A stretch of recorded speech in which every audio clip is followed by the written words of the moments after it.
ሰላም ጤና ይስጥልን የጌዲዮ ቴሌቪዥን ተመልካቾቻችን ዛሬ ለመላው የክርስትና እምነት ተከታዮች እንኳን ለብርሃነ ጥምቀቱ በሰላም አደረሳችሁ አደረሰን ብለን በዲላ ከተማ በባታ ማርያም ቤተክርስቲያን አንድ የሃይማኖት አባት እንግዳ ይዘን ወደናንተ ቀርበናል። ከእንግዳችን ጋር አሁን ምን ተዋወቅ ይሆናል። ሰላም ነው? እግዚአብሔር ይመስገን። በቅድሚያ እንኳን ለብርሃነ ጥምቀቱ በሰላም አደረሶት። እንኳን አብሮ አደረሰን አደረሳችሁ። በትውውቅ ብንጀምር መልካም ነው። እሺ፣ መላከ ብርሃን ቀሲስ ዳንኤል ነብዩ በኢትዮጵያ ኦርቶዶክስ ተዋሕዶ ቤተክርስቲያን በጌዲዮ ኮሬና ቡርጂ ሀገረ ስብከት የሰበካ ጉባኤና የሰንበት ትምህርት ቤቶች ማደራጃ ክፍል ኃላፊ እንዲሁም የዲላ ዳግማዊት ጌቴሴማኒ ባታ ለማርያም ቤተክርስቲያን አስተዳዳሪ ነኝ። ከልብ እናመሰግናለን።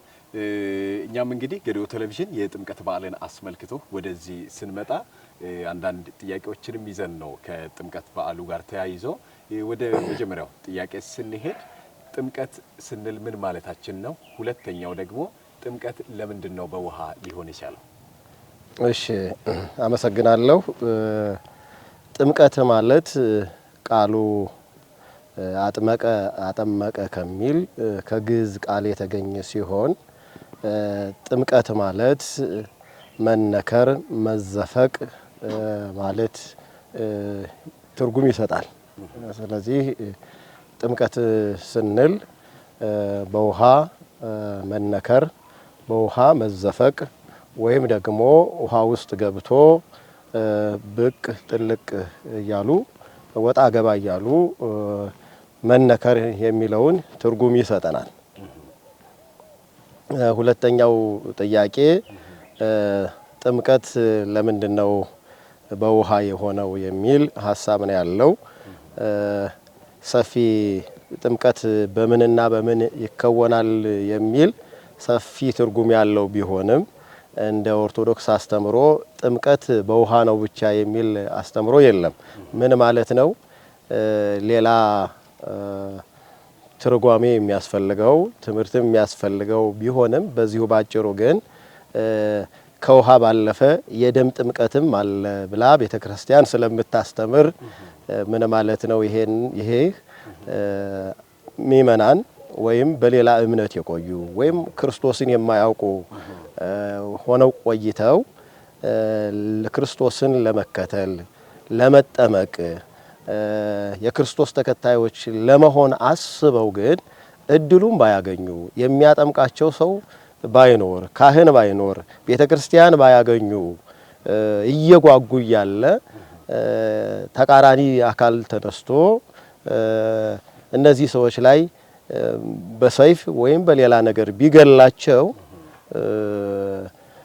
ያ ከነሱ የሚፈሰው ደም እንደ ጥምቀት ይቆጠርላቸዋል። ምክንያቱም ወንጌል ሲናገር ያመነ የተጠመቀ ይድናል። ስለዚህ እነዚህ ሰዎች አምነዋል ግን አልተጠመቁም በውሃ። ስለዚህ ጥምቀቱ ሆኖ ግን ሊያድናቸው የሚችለው ያ ሰማዕትነት የተቀበሉበት ምስክርነት የተቀበሉበት ደም ለነሱ ጥምቀት ሆኖ ያገለግላል የሚል የቤተክርስቲያናችን አስተምሮ አለና ጥምቀት በውሃ ብቻ አይደለም የሚለውን መልእክት ለመናገር ነው። ቀጥሎ ግን ዋናው ጥምቀት ክርስቶስም የተጠመቀው በውሃ ነው። እኛም ተከታዮች የምንጠመቀው በውሃ ነው። ለምን በውሃ ሆነ የሚለውን ስንመለከት ለምንድነው በማር ያላደረገው? ለምንድነው በወተት ያላደረገው?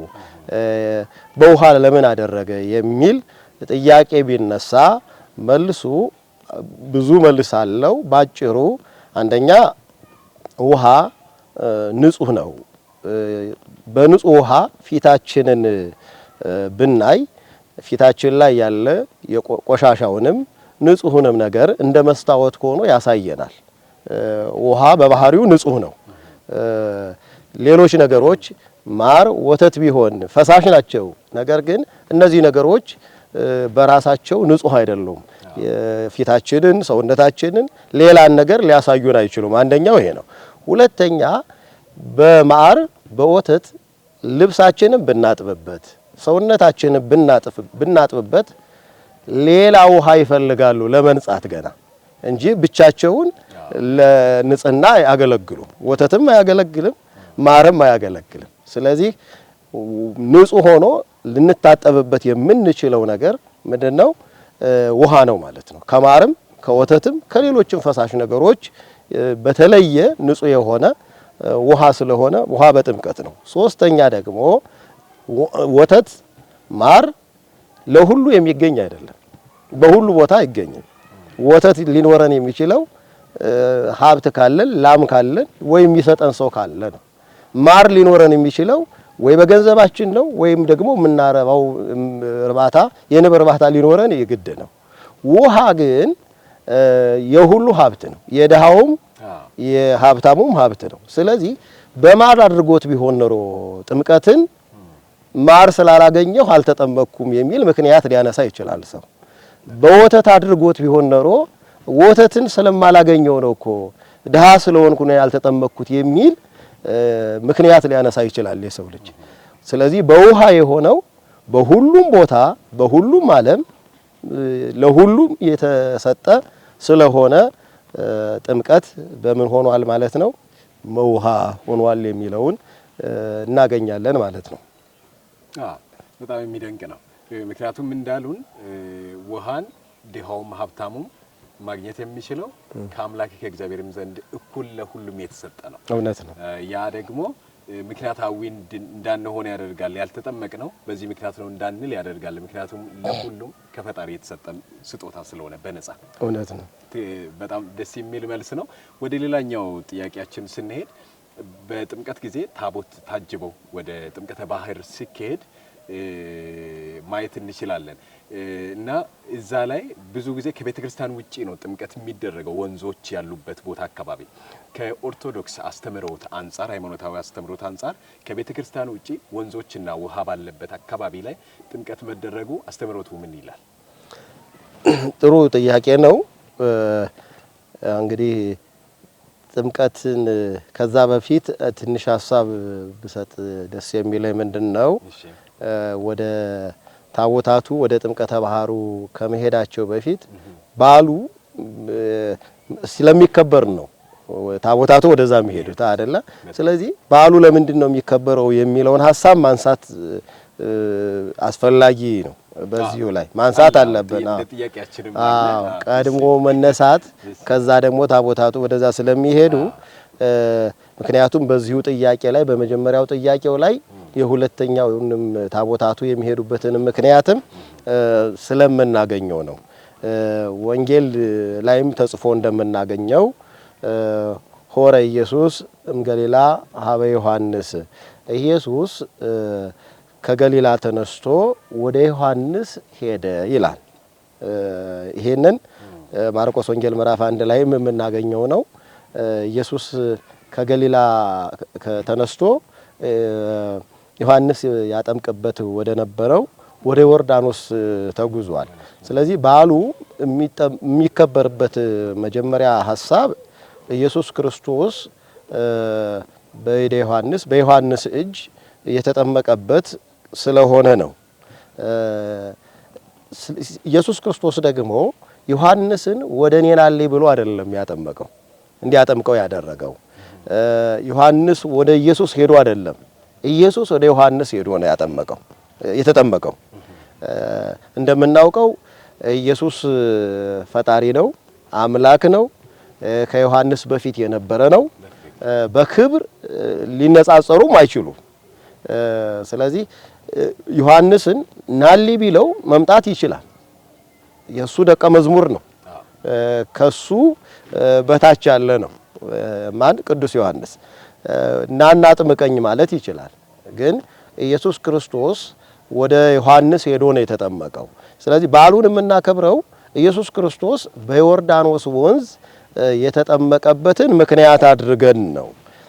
ከዚሁ ጋር አያይዘን ቅድም ወደ ተነሳው ሐሳብም ስንገባ ታቦታቱ ወደ ሌላ ቦታ ሄደው ወንዝ ወዳለበት ሰፊ ሕዝብ ወደሚሰበሰብበት ቦታ ሄደው ቤተ መቅደሳቸው የተለያየ ቢሆንም ከተለያየ ቤተ መቅደስ ወጥተው ታቦታቱ አንድ ላይ ወደሚገናኙበት ቦታ ሄደው የሚያከብሩበት ምክንያት ደግሞ አሁን ቅድም ካነሳሁት ምክንያት ጋር የተገናኘ ነው።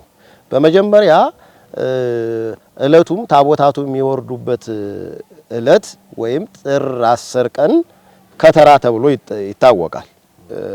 ከተራ ነው የሚባለው።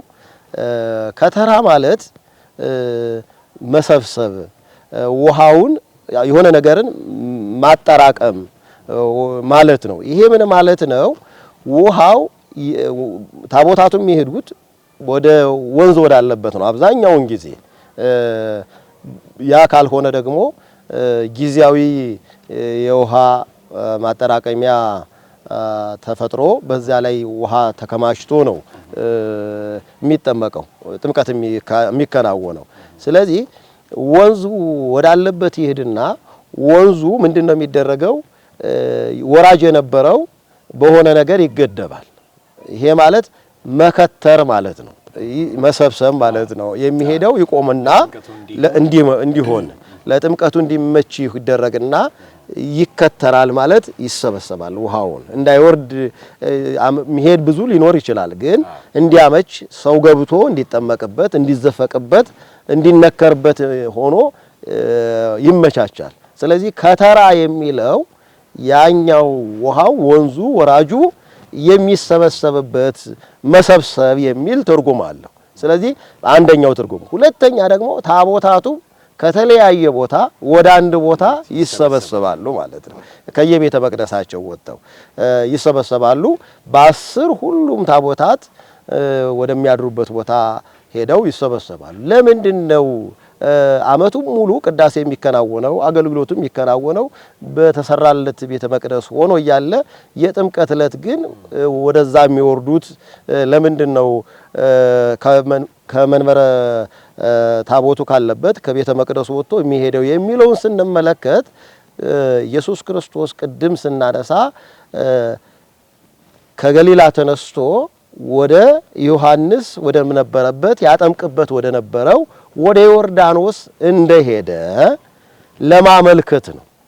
ከነበረበት ቦታ የኢየሱስ ክርስቶስን ከአንድ ቦታ ተነስቶ ወደ ሌላ ቦታ ሄዶ መጠመቁን ለማመልከት ታቦታቱ ካሉበት ቦታ ተነስተው ወደ ሌላ ቦታ ሄደው ጥምቀት ይከናወናል ማለት ነው። ቅድም እንዳለው ኢየሱስ አምላክ ሆኖ ሳለ ፈጣሪ ሆኖ ሳለ የዮሐንስ ጌታ ሆኖ ሳለ ናልኝ ሳይለው እሱ እንደሄደው ሁሉ ዛሬም ታቦታቱ ወይም በቤተ መቅደስ ያለው አገልግሎት ምእመናኑን ወደ ኔሉልኝ ሳይል ምእመኑ ወዳለበት ምእመኑ በሰፊው ወደሚገኝበት ታቦታቱ ተይዘው ይሄዳሉ።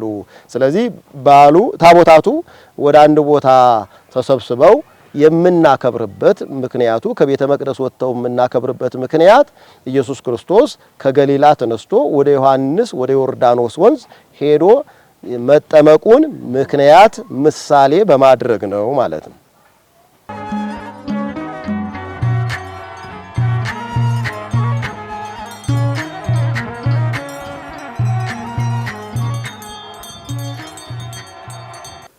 አሁንም ቀጥለናል። የጌዲዮ ቴሌቪዥን ተመልካቾቻችን እንኳን ለብርሃነ ጥምቀቱ በሰላም አደረሳችሁ ብለን በባታ ቤተ ክርስቲያን ዲላ ከተማ ውስጥ ከሃይማኖት አባት ጋር እያደረግን ያለነው ቆይታ አሁንም ቀጥሏል። ወደ ጥያቄያችን አሁንም እንመለሳለን። የክርስትና እምነት ተከታዮች በሙሉ የጥምቀትን ስርዓት ያካሂዳሉ፣ ይጠመቃሉ። ይሄንንም ደግሞ ምሳሌ ማድረግ እንዲችሉ የኢየሱስ ክርስቶስ መጠመቅ ነው። ኢየሱስ ክርስቶስ መጠመቅ ለምን አስፈላጊ ሆነ? መጠመቅ ነበረበት ወይ? ሁለተኛ በዚያ ሰዓት የተለያዩ ወንዞች ይኖራሉ። አንድ ወንዝ መርጧል፣ ዮርዳኖስ ወንዝን። በዚያ ነው ሊጠመቅ የቻለው። እነዚህ ነገሮች ለምን አስፈለጉ? በጣም ጥሩ ጥያቄ ነው፣ መሰረታዊም ነው። ይሄ ጥምቀትን ስናከብር መነሳት ያለበትም ሀሳብ ይሄ ነው። ኢየሱስ ክርስቶስ መጠመቅ ያስፈለገው እሱ ከመጠመቁ በፊት ጥምቀት ነበረ። በኢየሱስ ክርስቶስ የጀመረው አይደለም። በመጽሐፍ ቅዱስ በኦሪትም ብንመለከት በመጽሐፈ ነገሥት ላይ ኒማን የሚባል ሰው የለምጽ በሽታ ይዞት ወደ ኤልሳ ተጉዞ በዮርዳኖስ ወንዝ 3 ጊዜ ብቅ ጥልቅ እያልክ ተጠመቅ ብሎ አዞት በዮርዳኖስ ወንዝ ተጠምቆ ድኗል፣ ተፈውሷል።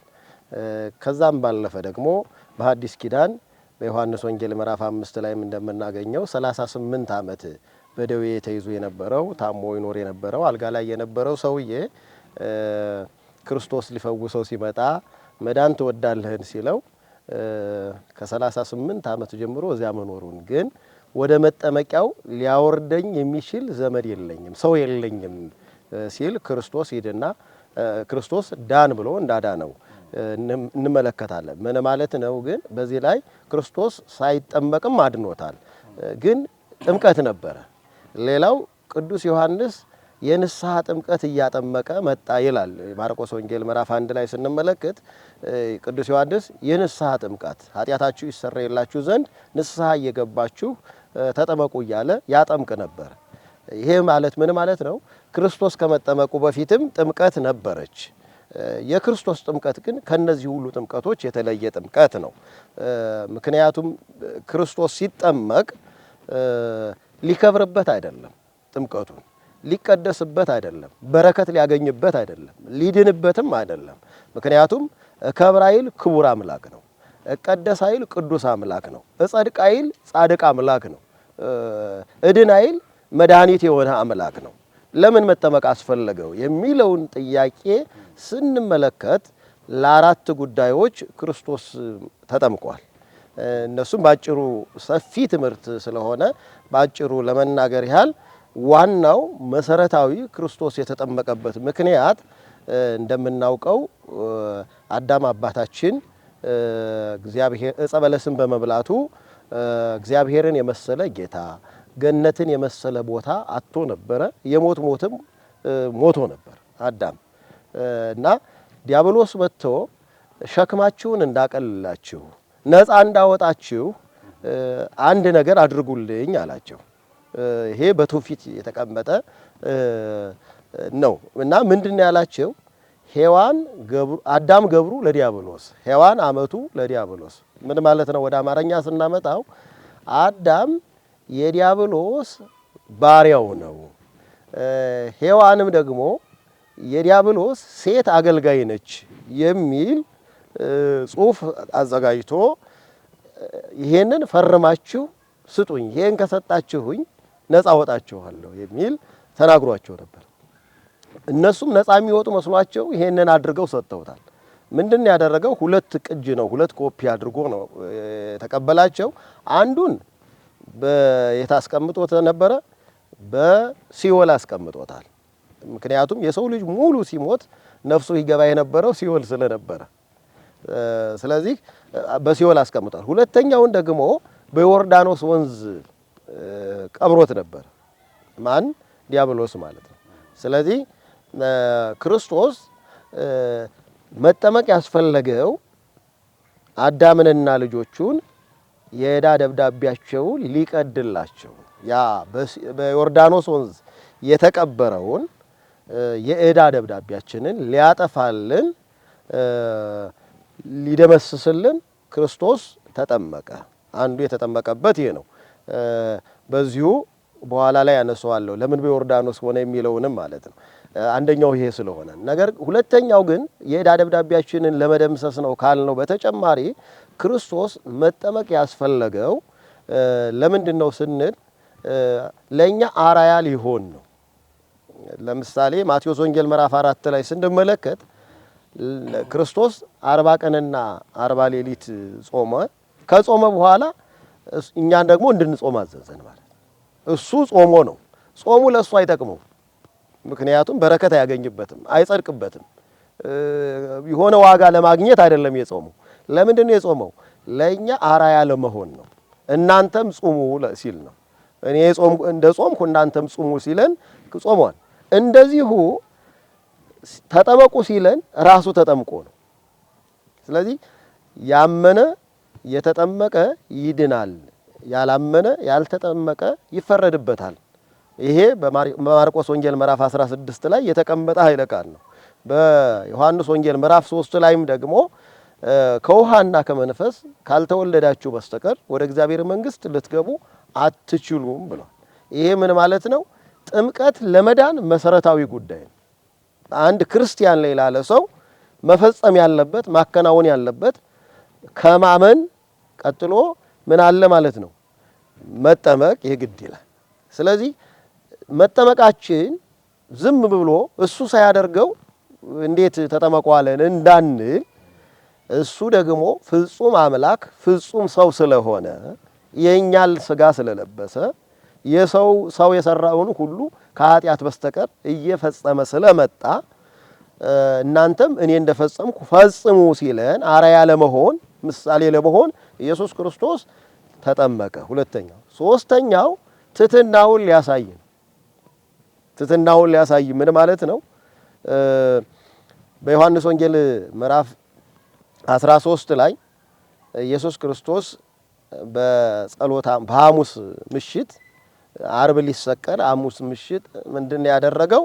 ዝቅ ብሎ የደቀ መዛሙርቱን እግሮች አጠበ ይላል። ካጠበ በኋላ እኔ እንዳደረኩላችሁ እናንተም እንዲሁ አድርጉ አለ። ምን ማለት ነው? እኔ እግር እንዳጠብኩ እናንተም ታናናሾቻችሁን መምህራችሁ ስሆን አለ።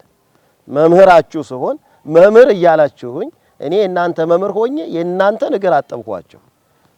እናንተም የታናናሾቻችሁን እግር እጠቡ፣ ትሕትናን አሳዩ ሲል እንዳደረገው ሁሉ ሲጠመቅም ትሕትናውን ሊያሳይ ነው። ምንድነው ትሕትናው? ቅድም እንዳነሳ ነው ቅዱስ ዮሐንስ ፍጡር ነው። እሱ ኢየሱስ ክርስቶስ ፈጣሪ ነው። ስለዚህ ዮሐንስን ናጥምቀኝ ቢለው መምጣት ይችል ነበር። ግን ምንድነው ትሕትናውን ሊያሳይ ኢየሱስ ክርስቶስ ወደ ማን ሄደው? ወደ ቅዱስ ዮሐንስ ነው የሄደው። እንዳውም ቅዱስ ዮሐንስ ምንድነው ያለው? ዮሐንስ ወንጌል ምዕራፍ 1 ላይ ስንመለከት ከኔ በኋላ የሚመጣው ከኔ የበረታ ነው ይላል። የጫማውን ማሰሪያ እንኳ ልፈታ የማይገባኝ ከኔ በኋላ ይመጣል ይላል። የክርስቶስን ታላቅነት ሲገልጽ ማለት ነው። የጫማውን ማሰሪያ ልፈታ እንኳ የማይገባኝ እንዲህ እያለው ክርስቶስ ወደ ዮሐንስ ነው ሄደው። ስለዚህ እንደውም እንዴት አጠምቀሃለሁ ይለዋል፣ ይከራከራል። አንተ ፈጣሪ ሆነ አምላክ ሆነ ሳለ እንዴት አጠምቀሃለሁ እያለ ቅዱስ ዮሐንስ ሲከራከር እናየዋለን። ሕግን ሁሉ ልንፈጽም ይገባል ብሎ ክርስቶስ ዮሐንስ እንዲያጠምቀው ስልጣንም ጭምር አሳይቶ ቅዱስ ዮሐንስ ክርስቶስን አጥምቆታል። በዚህ ውስጥ የምንመለከተው ትሕትናን ነው ማለት ነው፣ ወደ ኢየሱስ መሄድ። ምክንያቱም ኢየሱስ ክርስቶስ ያንን ትሕትና ባያሳዩ ኖሮ ዛሬ ላይ ነገስታት አሉ፣ ዛሬ ላይ የአገር መሪዎች አሉ፣ ዛሬ ላይ ባለ ጸጋዎች አሉ። የቤተ መቅደስ አገልጋዮችን ካህናትን ወደ ቤታችን ኑና አጥምቁን ሊሉ ይችሉ ነበር። እኔ ባለ ጸጋ ነኝ፣ እኔ ሀብታም ነኝ፣ እኔ ስልጣን አለኝ፣ ኑና አጥምቁኝ ይሉ ነበር። ስለዚህ ትሕትና ወደ ምንድን ነው ያደረገው? ወደ ካህኑ ወደ ዮሐንስ ሄዶ ነው ያጠመቀው አይደል? አዎ ትሕትና። ምንም ስልጣን ቢኖረው ዛሬም ሰው ወደ የት ነው መጠመቅ ያለበት? ወደ ካህኑ ሄዶ ነው የሚጠመቀው። ስለዚህ ትሕትናውንም ሊያሳየን ክርስቶስ ተጠምቋል የሚለውን ማንሳት እንችላለንና ሌላም ሰፊ ሐሳብ ነው። በዋናነት ግን እነዚህን ነገሮች መመልከት እንችላለን። አንድ ሐሳብ ከጥያቄው ላይ የተጨመረው ለምን በዮርዳኖስ ሆነ? ሌሎች ወንዞች እያሉ የሚገርመው ቅድም ያነሳውልህ በሁለተኛ ነገሥት ምዕራፍ 5 ላይ ተቀምጦ የምናገኘው ንዕማን የተባለው ሰውዬ ከሶሪያ ተነስቶ ወደ እስራኤል ምድር ኤልሳ ወደ ነበረበት እንዲሄድ አንዲት የተማረከች ምርኮኛ ነች። ጌታዬ እኮ ወደ እስራኤል ምድር ቢሄድ በዛ ድነት ያገኝ ነበረ፣ ከለምጹ ይድን ነበረ ብላ ስትናገር ከባድ አይደለም፣ ሰረገላዎችን ጫኑልኝ፣ ሰራዊቴን አስነሱልኝ ብሎ ጉዞ ጀምሮ እስራኤል ምድር ሲገባ ነብዩ ኤልሳን ሲያገኘው ሂድና በዮርዳኖስ ወንዝ ተጠመቃለሁ። በሀገሬ እኮ አባናና ፋርፋ ታላላቅ ወንዞች አሉ። በውሃ ለመታጠብ ከሆነ በውሃ ውስጥ ለመነከር ከሆነ ለምን ይሄን ያህል ኪሎ ሜትር ማቋረጥ አስፈለገኝ? ባገሬ በአባናና በፋርፋ መታጠብ ይችል ነበር በሉ ሰረገላውን መልሱ ወደ ሀገራችን እንግባ አለ መኮንኑ ማለት እንደ ንቀት ተመልክቶት ማለት ውሃ እንዴት ሊያድነኝ ይችላል ብሎ ማለት ነው መጽሐፍ ቅዱስ ላይ የተቀመጠ ታሪክ ነው ነገር ግን ከሱ ጋር የነበሩ ሰዎች ምንድነው ያሉት እንዴ ጌታ ሆይ የከበደ ነገር እኮ አልተባልክም የከበደ ነገር እንኳን ብትባል ለመዳን ማደረክ ነበር ቀላል እኮ ነገር ነው ስለዚህ በዮርዳኖስ ወንዝ ገብተህ ብትጠመቅ ጥሩ አይደለም ወይ ብትታጠብ ሲሉት እሺ ብሎ ተመልሶ በዮርዳኖስ ወንዝ ሄዶ ታጠበ ከነበረበት ለምጽ ወዲያው ነው የዳነው የህፃን ልጅ ሰውነት ይዞ ነው የወጣው በዮርዳኖስ እንዲህ አይነት ታምር ተፈጽሟል ማለት ነው የተፈጸመበት ነው ሁለተኛ በመጽሐፈ ኢያሱ ላይ ስንመለከት ኢያሪኮን ሲወርሱ እስራኤላውያን እንግዲህ ከናንን ተወርሳላችሁ ብሎ እግዚአብሔር በገባላቸው ቃል ኪዳን መሰረት ሙሴ እስራኤላውያንን ምድረ ርስትን አላወረሳቸውም በመንገድ ነው የሞተው የቀረው እስራኤልን ያወረሰው ማን ነው እየመራዟቸው የገባው ኢያሱ ነው ኢያሱ ዟቸው ከገባ በኋላ መሐከላቸው ምንድነው ያጋጠማቸው ዮርዳኖስ ወንዝ ነው መጀመሪያ ባህር ኤርትራ አጋጥሟቸው በሙሴ በትር አልፈዋል ሁለተኛ ደግሞ ከነዓን ሊገቡ ሲሉ ኢያሪኮ ሊገቡ ሲሉ ዮርዳኖስ ወንዝ ገጠማቸው ዮርዳኖስ ወንዝ ገጥሟቸው መሻገር ሲያቀታቸው እግዚአብሔር ለኢያሱ ካህናቱን እዘዛቸው መለከት ይነፋ ውሃው ይቆማል ታቦቱን ይዘው ካህናቱ ወደ ዮርዳኖስ ወንዝ ይግባሉ ታቦቱን አክብረው ካህናቱ ወደ ወንዙ ሲገቡ ውሃው ቆመ ይላል ውሃው ተከፈለ መጽሐፈ ኢያሱ ላይ ማለት ነው ስለዚህ ዮርዳኖስ ነው ይወንዝ ብዙ ታሪኮች ያለፉበት ወንዝ ነው ማን ዮርዳኖስ ኢየሱስ የተጠመቀበት ግን ይሄ ከዚህ ባለፈ በመዝሙረ ዳዊት ላይ ምን ተብሏል ባህርኒ ሬት ወጎየት ወዮርዳኖስኒ ገባድሬሁ በአማርኛው ምን ማለት ነው ባህር አይታ ሸሸች ዮርዳኖስም ወደ ኋላው ተመለሰ ይላል ትንቢት ነው የተነገረው ኢየሱስ ክርስቶስ ከመምጣቱ በፊት ነብዩ ዳዊት የተናገረው ይሄ ትንቢት ይፈጸም ዘንድ ነው አንዱም ክርስቶስ በዮርዳኖስ ወንዝ የተጠመቀው ሌላው ግን መሰረታዊ ጉዳይ ዮርዳኖስ ወንዝ በመሰረታዊ ጉዳይ መጀመሪያ ላይ ምንጩ አንድ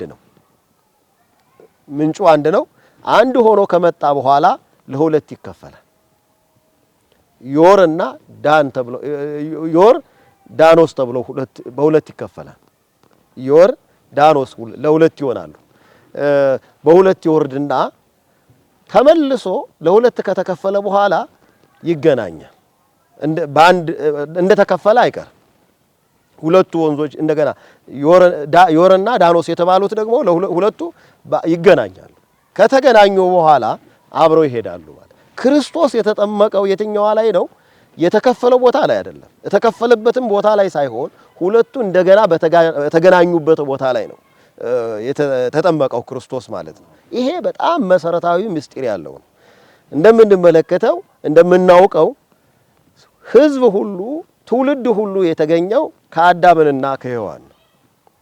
ከአዳምና ከሔዋን ነው የተገኘው ነገር ግን ሰይጣን በሰራው ስራ ሰዎች ከጊዜ በኋላ ምን ሆኑ ህዝብና አሕዛብ ወደ መባል መጡ ማለት ነው ለሁለት ተከፈሉ ህዝብ ማለት የተገረዙት ናቸው የአብርሃም ልጆች የተባሉት ናቸው እስራኤላውያን የተባሉት ሆኑ አሕዛብ ማለት ደግሞ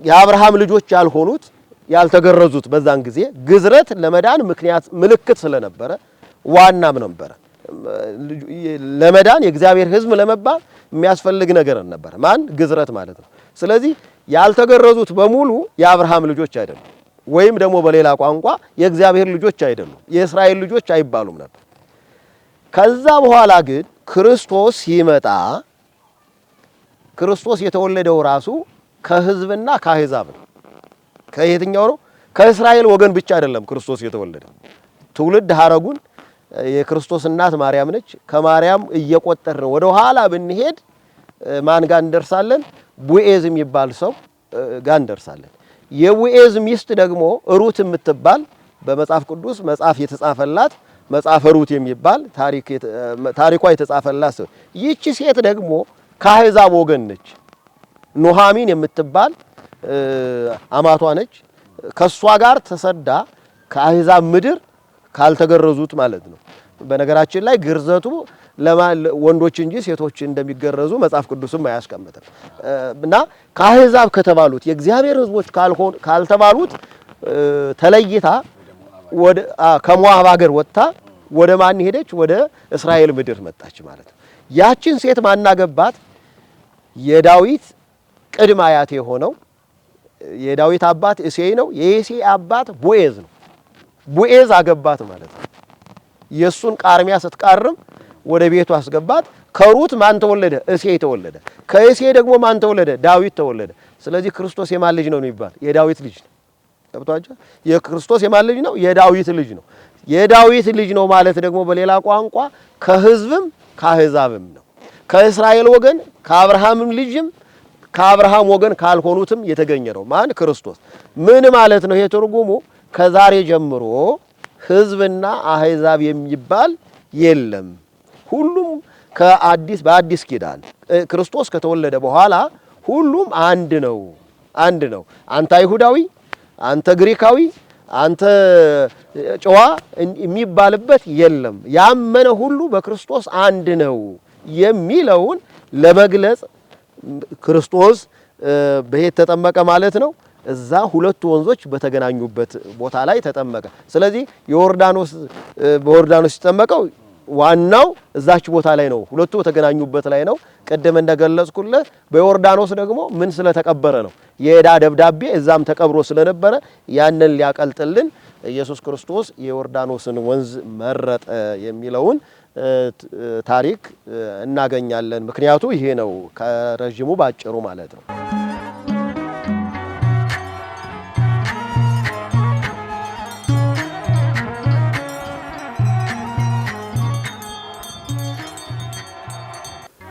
እናመሰግናለን። ሰፊ ማብራሪያ ነው የሰጡን። ከኢየሱስ ክርስቶስ ምሳሌ ሆኖ ተጠምቋል። በመጀመሪያ ደረጃ የክርስትና እምነት ተከታዮችም ይህንን ምሳሌ አድርገው ይጠመቃሉ። ዮርዳኖስ ወንዝን ደግሞ ኢየሱስ ክርስቶስ ለምን ምርጫው አደረገ ሌሎች ወንዞች በዛ ሰዓት እያሉ ለሚል ጥያቄም ሰፊ ማብራሪያ ስለሰጡን እናመሰግናለን። ወደ መጨረሻው ጥያቄ እየደረስን ነው። አሁን ላይ ጥምቀት እንደ ሃይማኖታዊ ስርዓት ባሻገር እንደ ሀገር የጥምቀት በዓል በዩኔስኮም የተመዘገበ እንደመሆኑ እንደ ሀገር ያለው ፋይዳ ምን ይመስላል? እንዴት ብለው ያዩታል? መልካም ጥያቄ ነው። እውነት ነው። ጥምቀት ሲመጣ ብዙ መልክ ያለው ነው። ሃይማኖታዊ በዓል ቢሆንም ነገር ግን ብሔራዊ በዓል ነው። እንደ ሀገር ካላንደር ተዘግቶ ሁሉም በዓሉን የሚያከብርበት በዓል ነው። የሌሎች ቤተ እምነት ተከታዮችም አብረው ልብስ ለብሰው ለጠማው ውሃ እየሰጡ ምንጣፍ እያነጠፉ ታቦታቱ የሚያርፍበት አካባቢ ላይ ብዙ ነገሮችን እያመቻቹ የምናከብርበት በዓል ነው። እውነቱን ለመናገር ያህል ጥምቀት ሲመጣ በመላው ኢትዮጵያ ስንመለከት የአንድነታችን መገለጫ ሆኖ እናየዋለን። አብዛኛው እምነት ሳይገድበው አብሮ ሆኖ እልል እያለ ሲያጅብ እንመለከታለን። በዓሉ ጋር ሲሳተፍ እንመለከታለን። ያ ማለት ባይጠመቅም እዛ የሚከናወኑት ስርዓቶችን አብሮ ባይሳተፍም አብሮ የማጀብ መንገድ የማስተካከል ሁኔታዎችን ስለምንመለከት የአብሮነታችን የአንድነታችን መገለጫ የሆነ በዓል ነው። ስለዚህ አንደኛው ጥምቀት አንድነታችንን ያጠናክራል፣ እኛ የውስጥ አንድነታችንን። በሁለተኛ ደረጃ ስንመለከተው ደግሞ የጥምቀት በዓል የቱሪዝም ፍሰትን በእጅጉ ከፍ እንዲል ያደርጋል። ብዙ የሀገር ውስጥ ቱሪስቶች አሉ፣ ከውጭ የሚገቡ ቱሪስቶች አሉ። ስለዚህ በጥምቀት ወቅት ላይ ይሄንን ወቅት ጠብቀው ከውጭ የሚመጡ የብዙ ሀገራት ዜጎች በብዙ ሺህ የሚቆጠሩ ዜጎች አሉ። በመላው ሀገሪቱ አዲስ አበባን ወደ ሰሜኑ ጎንደር፣ ላሊበላ የመሰሉትን በደቡብ ኢትዮጵያ በብዙ ቦታዎች ላይ የውጭ ዜጎች ተገኝተው የበዓሉ ታዳሚ ሲሆኑ እንመለከታለን። እነዚህ ቱሪስቶች ደግሞ መጡ ማለት ኢኮኖሚያዊ ፋይዳ ይኖረዋል። የምንድነው የገጽታ ግንባታ ይኖራል። ብዙዎች የሚያውቁን እኛን በበጎ መልኩ ላይሆን ይችላል። ስለዚህ ብዙዎች በዚህ በጥምቀት ምክንያት ወደ ኢትዮጵያ ሲመጡ ያሉንን በጎ ነገሮቻችንን ሲመለከቱ እውነቱን ለመናገር ይሄ ሁሉ ሚሊየን ሕዝብ በጥምቀትን ሲያከብር ፖሊስ ጠብቆት አይደለም፣ የጸጥታ አካላቱ አይደለም ጠብቆ አይደለም። ያ ማለት ስራቸውን ይሰራሉ። ግን ያ ሁሉ ሚሊየን ሕዝብ በየቦታው ወጥቶ በሰላም የሚገባው ሕዝቡ ስርዓት ያለው ስለሆነ ስለዚህ ሌላ ዓለም ላይ ከሚያከብረው ሕዝብ ቁጥር ፖሊስ ሊመደብ ይችላል። በብዙ ዓለሞች የሚከበሩ ፌስቲቫሎች አሉ። እኛ ሀገር ላይ ግን ሰው ሰላማዊ ነው። በዓሉን ወጥቶ አክብሮ ራሱን በራሱ ተቆጣጥሮ የሚገባበት ስለሆነ ፈረንጆቹ ሲመጡም ይደመማሉ፣ ይደነቃሉ። ያለውን ያለባበሳችንን ሁኔታ የበዓሉን ወረቡን፣ መዝሙሩን፣ ቅዳሴውን ስርዓት የመሳሰሉትን እየተመለከቱ ለሌሎች ወንድሞቻቸውም የሚያሳውቁበት ሁኔታ ስላለ ያሉንን በጎ ነገሮቻችንን በዚህ ጊዜ እያወጣን ማሳየት ከቻል እንግዳ አቀባበላችንን እንግዳ ተቀባይ መሆናችንን ለውጭ ዜጎች ማሳየት ከቻል ብዙ የገጽታ ግንባታ የምናገኝበት ሀብት ወደ ሀገራችን ኢንቨስት የሚደረግበትን ሁኔታ የምናመቻችበት ሁኔታ ነው ያለው። እንደ ዞናችንም ደግሞ የጌዲዮ ዞን መልክዓ ምድሩ ውብ፣ ዓመቱን ሙሉ አረንጓዴ የሆነ አካባቢ ከዚህ በላይ ደግሞ መልክዓ ምድሩ በዩኔስኮ በቅርስነት የጌዲዮ መልክዓ ምድር በዩኔስኮ የተመዘገበበት ሁኔታ ስላለ ቱሪስቶች ወደዚህ ወደ ጌዲዮ ዞን ሲመጡ እነዚህን ነገሮች ሁሉ የሚመለከቱበትና ለዓለም የሚያሳውቁበት ሁኔታ ይኖራል እንደ ዞናችን ማለት ነው። ሌላው የሀገር ውስጥ ቱሪስቶች ደግሞ ከአንድ አካባቢ ወደ ሌላ አካባቢ ሄደው በዓሉን ያከብራሉ። ስለዚህ የማያውቁትን አካባቢ ያውቃሉ። ከሌሎች ወንድሞቻቸው ጋራ ህብረት ይፈጥራሉ። እንዲህ መሆን ብቻ አይደለም፣ ሰው ተንቀሳቀሰ ማለት ደግሞ ገንዘብም ተንቀሳቀሰ ነው። ኢኮኖሚም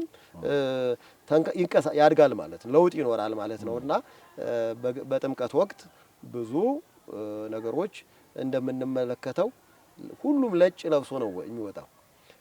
የጥምቀት ያልሆነ ቀሚስ ይበጣጠስ ይላሉና ምን ማለት ነው? ያለው ክቱን ያወጣል፣ የሌለው ይገዛል። የሚገዛም ማለት ካልሆነም አጥቦ ነው የሚወጣው። ይገዛል ማለት ገንዘብ ኢንቨስት ይደረጋል ማለት ነው። የሚሸጥ አካል አለ ማለት ነው። የሚያመርትም አለ ማለት ነው። ኢኮኖሚያዊ ፋይዳም አለው ማለት ነው። በትክክል እናመሰግናለን።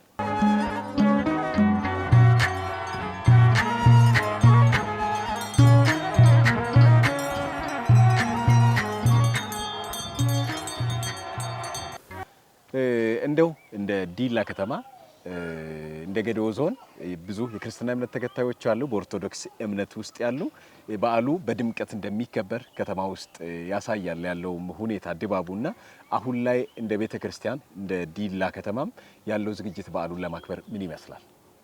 መልካም። እንደ ጌዲዮ ዞን ብቻም ሳይሆን የኛ መዋቅር ጌዲዮ ኮሬና ቡርጂ ሀገረ ስብከት አንድ ላይ ነው የሚመራው። እንደ ሀገረ ስብከታችን ከ73 በላይ አብያተ ክርስቲያናት አሉ፣ ብዙ ምእመናን አሉ። በእነዚህ ሁሉ በሶስቱም ዞኖች እና በእኛ ደግሞ አንድ ሀገረ ስብከት ነው ጌዲዮ ኮሬና ቡርጂ ሀገረ ስብከት። በሁሉም ቦታዎች የጥምቀት በዓል በሰላማዊ መልኩ ይከበራል። በተለይ ደግሞ የጌዲዮ ኮሬ ቡርጂ ሀገረ ስብከት መንበረ ጵጵስና የሊቀ ጳጳሱ መቀመጫ ከተማ የጌዲዮ ዞንም ዋና መቀመጫ የሆነችው ዲላ ከተማ ነች እና በሰፊው በዓሉ የሚከበረው ሌሎች ቦታ መከበሩ እንዳለ ሆኖ እንደ ዞን ግን እንደ ሀገረ ስብከት ማለት ነው እንደኛ ዲላ ከተማ ላይ ነው የሚከበረው። ብፁዕ ሊቀ ጳጳሱ በተገኙበት የሚከበር በዓል ነው። ይሄ በዓል ከ10 ጀምሮ እስከ 13 ነው የሚከበረው። ስለዚህ ለ4 ቀን የሚቆይ ዝግጅት አለ ማለት ነው። ስለዚህ በ10 ሁሉም ታቦታት ይወጣሉ ያድሩና በ11 የተወሰኑ ታቦታት ወደ መጡበት አብያተ ክርስቲያናት ይመለሳሉ። እዛ የሚቀሩ ደግሞ የተወሰኑ ታቦታት ይኖራሉ። አሁንም በ12 ደግሞ ብቸኛና አንድ የሆነው 12 ሚካኤል የሚከበርበት ነው። ዲላ ላይም ዲላ ደብረገነት ቅዱስ ሚካኤል ላይ ነው ታቦቱ ያለው። የቅዱስ ሚካኤል በዓል በ12 ይከበራል። በ11 እንደሆነው ሁሉ ህዝቡ፣ ካህናቱ፣ ዲያቆናቱ፣ ምእመናኑ በሙሉ በህብረት የቅዱስ ሚካኤልን ታቦት ወደ መንበረ ክብሩ ያስገባሉ ማለት ነው። አሁንም ይቀጥልና በ13 ደግሞ የቀሩ ታቦታት የእግዚአብሔር አብ፣ የቅድስት ሥላሴ፣ ቅዱስ ጊዮርጊስ ወደ ላይ መካነ ቅድስት ሥላሴ ወአቡነ ገብረ መንፈስ ቅዱስና ዳማ ቅዱስ ጊዮርጊስ እንዲሁም ደግሞ ዲላ ሳሊተ ምሕረት ቅድስት ኪዳነ ምሕረት የኪዳነ ምሕረትና የሩፋኤል ጽላት አለ። ሁለቱ ቦታ ላይ የመጨረሻው ቀን በ13 ሁለቱ ታቦታት ወደ ሁለቱ ቦታዎች የቀሩት ታቦታት ይገባሉ ማለት ነው። የመጨረሻው በ13 ይሆናል። በዚህ ሁኔታ ሁሉ በተመሳሳይ ስርዓቱ ተጠብቆ በአንድነት ነው በዓሉ የሚከበረው። እንደ ሀገረ ስብከት አብይ ኮሚቴ ተዋቅሮ ከህዳር 15 ጀምሮ ዝግጅት ስናደርግ ነው የቆየ ነው። የተለያዩ ንዑሳን ኮሚቴዎች አሉ። ምንጣፍ የሚያነጥፉ ከ200 በላይ ስልጠና የተሰጣቸው የተዋቀሩ የተመዘገቡ ምንጣፍ የሚያነጥፉ ወጣቶች አሉ። ተመዝግበው ስነ ስርዓት ተሰጥቷቸው የት ቦታ ላይ ሄደው እንደሚቆሙ መመሪያ የተሰጣቸው የሚያውቁ የተለየ ቲሸርት የለበሱ 200 በላይ የሆኑ ወጣቶች ዝግጁ ሆነው ይጠብቃሉ ማለት ነው። በዓሉ እስከሚያልፍ ድረስ በ10ም በ11ም በ12ም በ13ም ምንጣፍ የሚያነጥፉ ናቸው እነዚህ ወጣቶቹ። ከነዚሁ መካከል ደግሞ ጸጥታ የሚያስከብሩ ወደ ታቦታቱ ህዝቡ እንዳይጠጋ ሽማግሌዎች ቢደክማቸው የሚደግፉ መንገድ የሚያሳዩ ታቦታቱ ካህናቱ ምእመናኑ ሁሉም ስርዓት ይዞ እንዲሄድ ደግሞ ይሄንን መስመር የሚሰጡ አስተባባሪዎችም አሉ ማለት ነው። ስለዚህ በእንዲህ መልኩ ሁሉም ስርዓቱን ጠብቆ በተቀመጠለት ቦታ ላይ ብቻ ዲስታንስ ርቀቱን ጠብቆ የሚሄድበት ሁኔታ ነው ያለው። አንዱ በአንዱ ቦታ ይገባል። ካህኑ በሚቆምበት ቦታ ሰንበት ተማሪው አይቆምም። ሰንበት ተማሪው ቦታ ላይ ካህኑ አይቆምም። ሊቀ ጳጳሱ መቆም ባለባቸው ቦታ ላይ ካህኑ አይቆምም። ይሄ ቦታው ይታወቃል። ይሄንን ቀድሞ የተናበበ በስርዓት የሚሄድበት ነው። በዘፈቀድ የሚሄድበት ጉዞ የለምና ይሄ ይሆናል።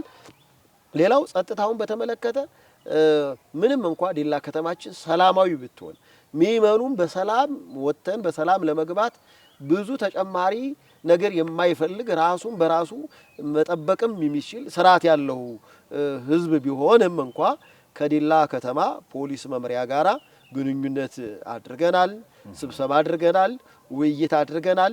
ምን ማድረግ እንዳለብን ምን መደረግ እንደሌለበት ደግሞ ከፖሊስ መምሪያው ጋራ ውይይት አድርገናል። በቂ የጸጥታ ኃይልም እንደተመደበ ነግረውን ተግባብተናል። ስለዚህ በዓሉ ይሄንን አይነት ዝግጅት የተደረገበት ነው። ባሰብነውና ባቀድነው በተዘጋጀንበት ልክ እግዚአብሔርም አግዞን በሰላም ጀምረን በሰላም እንፈጽማለን ብዬ አስባለሁ። ያለው ዝግጅቱን በተመለከተ ይሄ ነው። ዘንድሮ በልዩነት የምናያቸው እናንተም የምታዩዋቸው ይሄንን ሚዲያም የሚከታተሉ የሚያዩት ልዩ የታቦቱ ማደሪያ ልዩ ቤተ መቅደስ እንደ ልዩ ስጦታ የምንመለከተው ይኖራል ማለት ነው። ከዚህ በፊት ያልነበረ አዲስ የተሰራ አለ። ሌሎች ነገሮችም በየዓመቱ እየተጨመሩ የመጡ ነገሮች አሉ። ስለዚህ ይሄንን ስላለ በዓሉን በሰላማዊ መንገድ እንድናከብር መልእክቴንም በዚህ ለማስተላለፍ ፈልጋለሁ።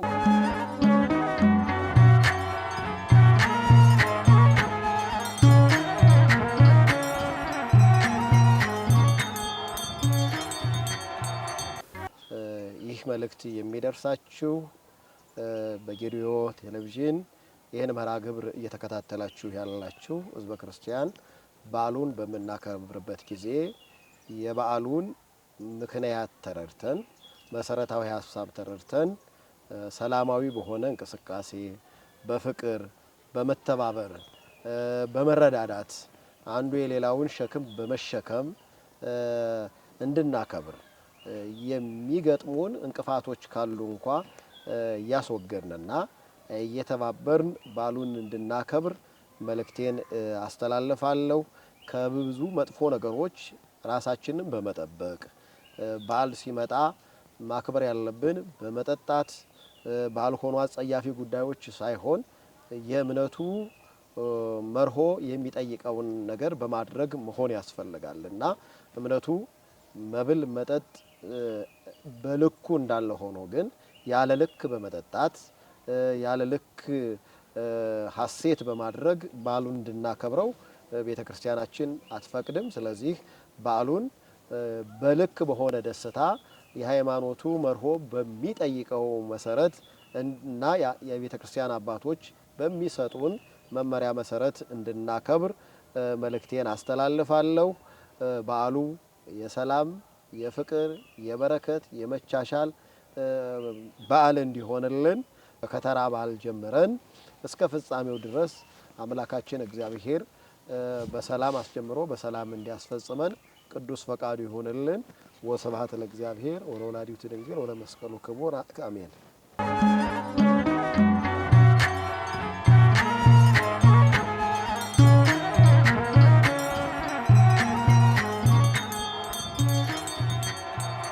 እናመሰግናለን። የጌዲዮ ቴሌቪዥን ተመልካቾቻችን እስከ መጨረሻው አብራችሁን ሆናችሁ እንኳን ለብርሃነ ጥምቀቱ በሰላም አደረሳችሁ ብለን ከጀመርንበት ጊዜ ድረስ እስካሁን ስለቆያችሁ ከልብ እያመሰገንን እዚህ ለባታ ማርያም ቤተክርስቲያን እንግዳችን አባታችን መልአከ ብርሃን ቄስ ዳንኤል ነብዩ አብረውን ቆይታ አድርገው ስለ ጥምቀቱ፣ ስለ ከተራው፣ ስለ ዮርዳኖስ ወንዝ፣ ስለ ኢየሱስ ክርስቶስ መጠመቅ ብዙ ሐሳብ አንስተው ብዙ ለኛ ጋር ተሆናል። ከልብ እያመሰገንን የነበረን ዝግጅት በዚሁ የሚያበቃ ይሆናል። በዓሉ የሰላም የጤናና የእረፍት እንዲሆን ከልብ እየተመኘን ዝግጅታችንን በዚሁ አጠናቀቅን። አብራችሁን ስለነበራችሁ ከልብ እናመሰግናለን። መልካም ጊዜ ይሁንልን።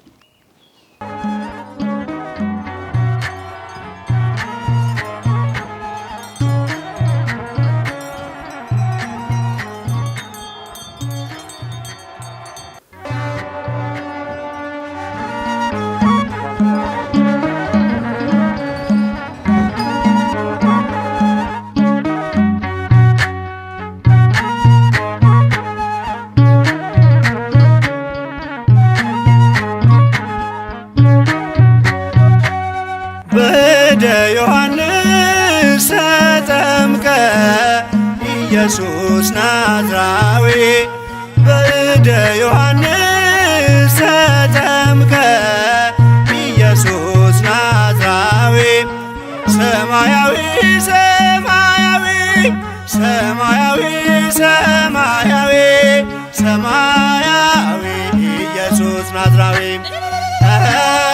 ሰማያዊ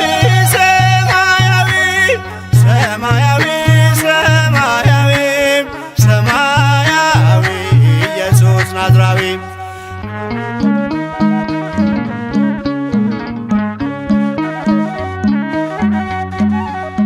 አዳም ያጠፋውን ልጅነት ሊያስመልስ በ30 ዘመን ተጠመቀ ኢየሱስ። እርሱ አምላክ ሲሆን ፈጥሮ የሚገዛ ወረደ ወደ ምድር እንዲሆነን ቤዛ። ሰማያዊ ሰማያዊ ሰማያዊ ሰማያዊ ሰማያዊ ኢየሱስ ናዝራዊ ያጠፋው አቅልጦ እንደ አምላክነቱ ረግጦ ሊሰርዝ እንደ ሰውነቱ የፍጥረቱ ጌታ በዮርዳኖስ ቆሟል። የዕዳውን ጽሕፈት በስልጣኑ ሽሯል።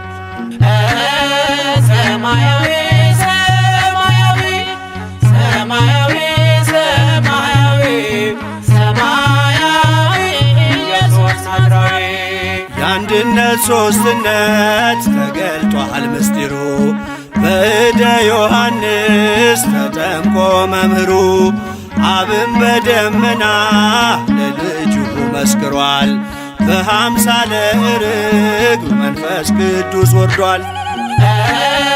ሰማያዊ ሰማያዊ ሰማያዊ ሰማያዊ ሰማያዊ ኢየሱስ ናዝራዊ ሲነገር እንዲኖር የእርሱ ትሕትና ለዓለም እንዲገለጥ የባሪያው ልዕልና ተጠማቂው ሄደ ወደ አጥማቂው አምላክ የሠራልን ሥርዓቱ ይህ ነው።